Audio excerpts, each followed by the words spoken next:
जहाँ तक सिम्टम का सवाल है, अगर एक्यूट बीमारी है, एकदम से ब्रोंकाइटिस हुई है, तो इसमें गले में खराश हो सकती है, आदमी खांसी करेगा, सूखी खांसी से के बाद में बलगम भी आना शुरू हो जाता है। बलगम का रंग सफ़ेद, पीला, हरा हो सकता है। इसके बाद में सांस में थोड़ी दिक्कत आनी शुरू हो जाती है, आदमी को बुखार भी हो सकता है, छाती में दर्द भी हो सकता है। ये सब सिम्टम्स एक्यूट वाले केस के लिए होते हैं।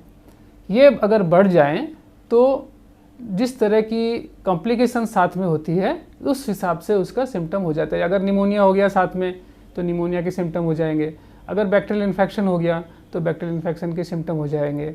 तो प्राइमरी सिम्टम्स जो है ब्रोंकाइटिस के वो हमने अभी बताए। अभी जो क्रॉनिक ब्रोंकाइटिस अगर लेंगे तो क्रॉनिक ब्रोंकाइटिस में शुरुआत में खांसी होती है, उसके बाद में धीरे धीरे सांस में हल्का उठाव होता है। इंसान अगर थोड़ा ज़्यादा एक्सरसाइज कर लेता है तो सांस का उठाव होता है, धीरे धीरे उसकी एक्सरसाइज कम होती जाती है और आगे चल कर के सीढ़ी चढ़ने से भी उसको सांस चढ़ने लगता है, और आगे चल के थोड़ा चलने से भी सांस उठने लगता है, और आगे चल के रेस्ट में भी उसको सांस उठने लगता है, खांसी होने लगती है, बलगम आने लगता है, छाती में दर्द भी हो सकता है। और कई बार आगे चल कर के इसको दो प्रकार में डिवाइड हो जाता है, एक को बोलते हैं क्रॉनिक ब्रोंकाइटिस, एक को बोलते हैं एम्फिसीमा।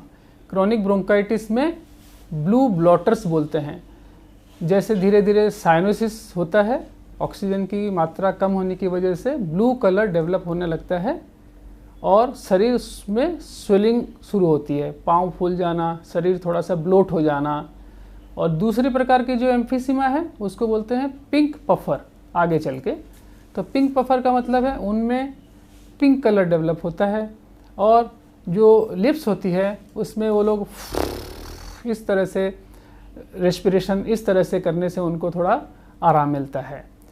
अब और दूसरा जो ये यूजुअली दोनों मिक्स वैरायटी होती हैं, बहुत ही कम केस में अलग अलग वैरायटी मिलती है, 10 से 15% के आसपास में ही एम्फिसीमा अलग से मिल सकता है, अदरवाइज़ ये मिक्स ही रहता है सब मैक्सिमम कंडीशंस में।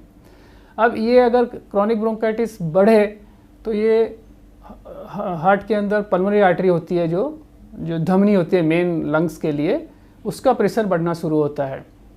उसका प्रेशर जब बढ़ता है तो आदमी को सांस में दिक्कत आ सकती है, उसमें आदमी की जो काम करने की शक्ति है वो धीरे धीरे ह्रास पाती है, आदमी थोड़ा काम करते ही थक जाता है, तो ये पल्मोनरी आर्टेरियल हाइपरटेंशन होता है।